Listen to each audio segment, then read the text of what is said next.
Alors, bonsoir à tous et bonsoir Olivier Nussbaum, qu'on rejoint ce soir depuis une maison de famille. C'est un changement de décor pour moi, mais je suis très content de pouvoir prendre un petit moment pour parler avec Olivier parce qu'on va avoir un nouveau rendez-vous culturel. D'ailleurs, déjà, bonsoir Olivier, la première chose. Comment Bonsoir, bonsoir à vous.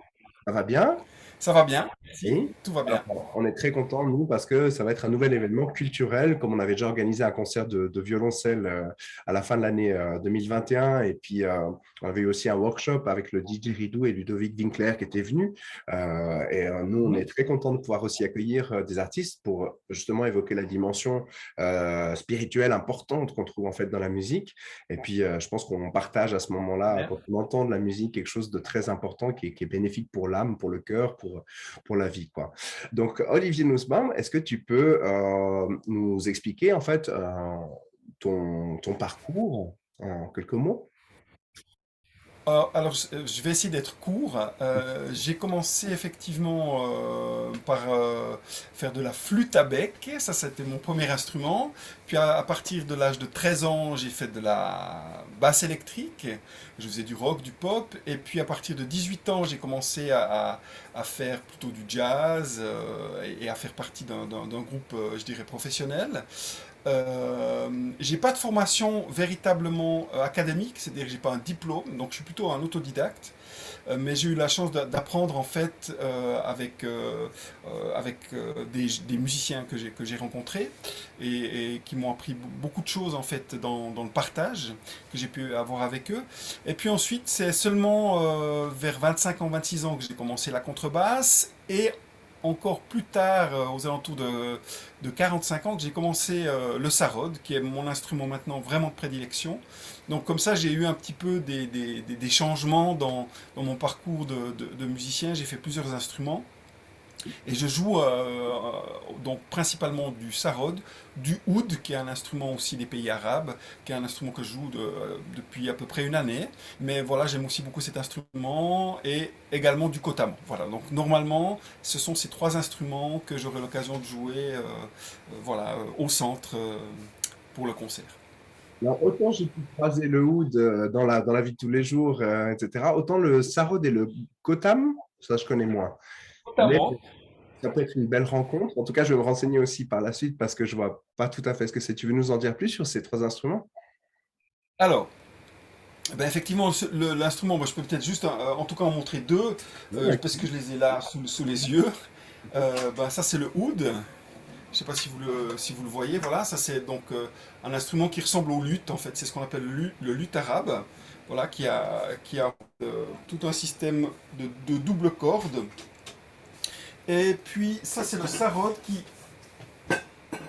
est un instrument. Hop, voilà. Je ne sais pas si vous le voyez bien. Voilà. Donc ça c'est un instrument en fait du nord de l'Inde. Et qui est aussi de la même origine que le oud, qui provient en fait du rubab, qui est justement l'origine de ces deux instruments.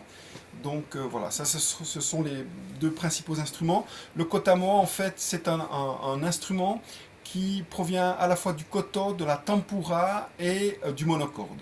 Voilà. C'est un instrument, je dirais, récent, mais qui utilise des principes donc du koto qui est un instrument japonais, de la tempura qui est aussi indien, et puis du monocorde qui est d'origine grecque. Voilà. attends, ok. Je remets le sarod. Voilà. Me revoilà. Merci beaucoup. Déjà ça. Euh, Du coup, en venant au centre, en fait, on va pouvoir entendre, tu me disais avant que c'est certaines compositions, c'est juste, hein, c'est toi qui composes toi-même. Exactement. Ouais, d'accord. Mhm. Oui, ce sont toutes des compositions. Il y a pour une partie des compositions, comme je te disais tout à l'heure, qui sont des compositions récentes, et puis une autre partie qui sont des compositions que j'ai réarrangées, qui proviennent de mon premier album solo qui s'appelle Naïma.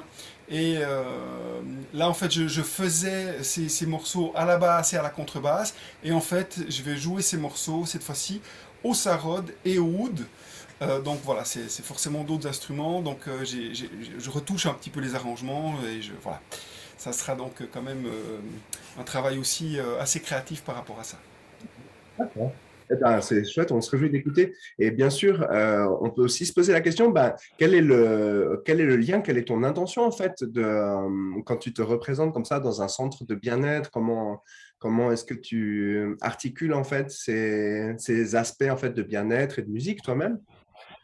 Alors, ben, tout d'abord, en fait, moi, je pense que depuis le moment où j'ai vraiment commencé à travailler la musique indienne, où je suis allé en Inde, euh, pour eux, en Inde, vraiment, le fait de travailler la musique, le fait d'être musicien, c'est comme être un brahman, en fait. C'est vraiment, on est en relation, en tout cas dans la vision indienne, on est vraiment, en tant que musicien, en relation avec le divin par la musique. Et l'idée, en fait, quand on travaille la musique, c'est de se laisser, quand on travaille par exemple sur un raga, c'est de se laisser traverser, en fait, par cet aspect, donc on pourrait dire cet égrégore musical, et d'essayer de la rendre en fait au public, de le rendre le plus fidèlement au public. Et donc c'est cet aspect-là qui m'intéresse énormément, puisque je pratique pas mal d'improvisation aussi. Donc, c'est cette idée d'être traversé par quelque chose et de pouvoir finalement le passer plus loin et le donner en fait aux auditeurs. Donc, pour moi, il y a vraiment cette notion-là de partage, bien sûr, mais aussi dans le sens de spiritualité, parce que euh, vraiment la musique, pour moi, tout est vibration. Moi, je ressens le monde comme étant quelque chose de vibratoire. Tout autour de moi, en fait, est, on pourrait dire, sonore. C'est une façon, en fait, de percevoir le monde. Et je trouve que la musique, en fait, euh, non seulement, ben, bien sûr, crée des sons, mais ça peut créer bien plus que cela, bien plus que des émotions. Je pense que ça peut vraiment transformer, et ça peut transformer une personne.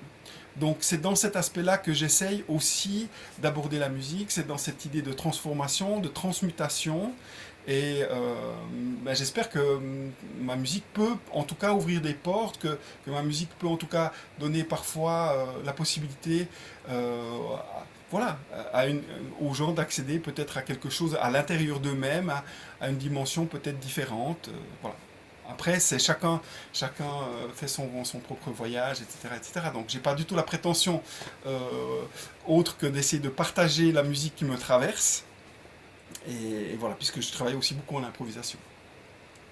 Voilà, je sais pas si ça répond un peu à ta question. Oui, oui, bien sûr, tout à fait. Puis, je pense que même pour simplement des amateurs de musique, rien que sur le plan onirique, ça permet déjà de voilà, se connecter à ce monde de la réceptivité aussi. Enfin, voilà, donc Bien oui, sûr. moi je pense que ça peut être un moment qui peut être très apprécié pour les personnes recherchant voilà, du bien-être, de se connecter simplement à cette partie plus sensible d'eux-mêmes. Et puis bien Mhm. sûr, à ceux qui voudraient découvrir aussi des instruments qu'on n'a pas forcément l'habitude d'entendre partout. Et donc, Bien bah, je vais sûr. vous inviter, bien sûr, si vous nous regardez, à partager cette interview aussi en vidéo.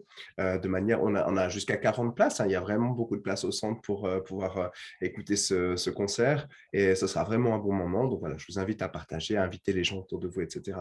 Puis pour finir, Olivier, est-ce que c'est possible de faire une petite démonstration d'un de tes instruments? Est-ce que tu as envie de donner quelque chose ici en vidéo par rapport à ça? Alors, Alors, ce que je te propose, parce que là, en fait, les instruments sont pas accordés, donc il faudrait que je prenne le temps d'accorder, donc on va Mhm, perdre, je pense, beaucoup de temps. Mais par contre, je vais te donner un lien vidéo que mhm. tu pourras mettre sous peut-être l'interview, et puis comme ça, les gens pourront aller écouter cette vidéo sur les réseaux sociaux, sur YouTube, etc., etc. Donc voilà, C'est je parfait te pour donnerai toi. ce lien. C'est le plus simple en fait, parce Ok. que là, le temps que je prenne mon instrument, que j'essaie de m'accorder, c'est un peu, ça va être galère. Ça ira très Voilà. bien. Moi, je te remercie pour ces quelques mots, cet échange. Mais je t'en prie. Ça a été chouette. J'espère que vous avez passé aussi un bon moment. Et puis, donc, on vous invite à nous rejoindre pour ce concert au centre à Noiring très vite. Et vous aurez donc le lien vers la vidéo de démonstration d'Olivier. Avec grand plaisir. Merci beaucoup. Je te souhaite une bonne soirée et à vous tous, à Merci à toi. pour une prochaine vidéo. Au revoir. Merci. Au revoir.